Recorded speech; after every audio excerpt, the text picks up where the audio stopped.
Crime Time mode is all about instant gratification, quick heists, quick money, and big rewards. Where to begin with the co-op? Well, for starters, it was called Crime Time in the beginning.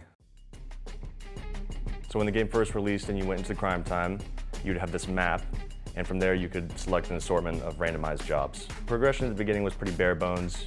You had unique heisters and non-unique heisters, but you couldn't customize their loadout, their weapons, and there were no perks at the time.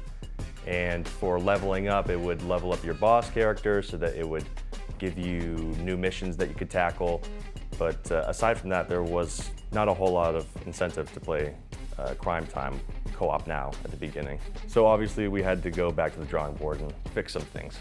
And at the beginning, when we released the game, it wasn't so much that the players didn't like the co-op, they just didn't really have any reason to play it because the roguelite was more fleshed out and developed, and it was a more rewarding experience in the long run. So yeah, the goal as a whole was to make the co-op as much of an integral part of Crime Boss as the roguelite campaign was.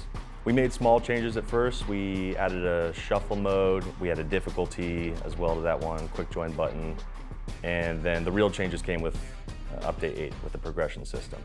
Update 8 pretty much completely overhauled the co-op in its entirety. Players could unlock weapons, they had the entire new progression tab, and they could see all the new heisters and boss appearances and character skins, weapon skins, all that kind of stuff that they could unlock along the way as they ranked up. We also added a bunch of new missions to keep the variety, which was lacking in some parts of the co-op. And we made it so that players could access any mission they wanted to play at any time they like, so that they had that freedom of choice, and so that it kept the game fresh and they had reason to come back and keep on playing and unlock all the new things that we were adding to the game along the way. I'd say Update 8 is when we had co-op figured. Since then, we've added a new game mode, a lot of new weapons and perks, and ways to customize your character.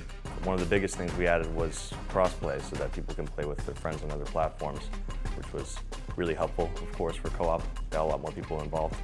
We also added a lot of new perks and the prestige system, so that players can keep on ranking up and get some more money as they go. We also are doing things to keep the community engaged. We have community events and stuff, so people have to steal a certain amount of money to unlock in-game items as a whole, so it kind of brings the community together to tackle a challenge. There's also double XP weekend, so that they get a little extra Skrilla to unlock that good stuff in the game. We have a lot more coming and planned for the future of Crime Boss, so that players can experience more things in the game together. Okay, so this camera on top here doesn't see me or the guard. Okay, so this guard is, yeah, you ain't peeing in this corner, bro. No, hell no.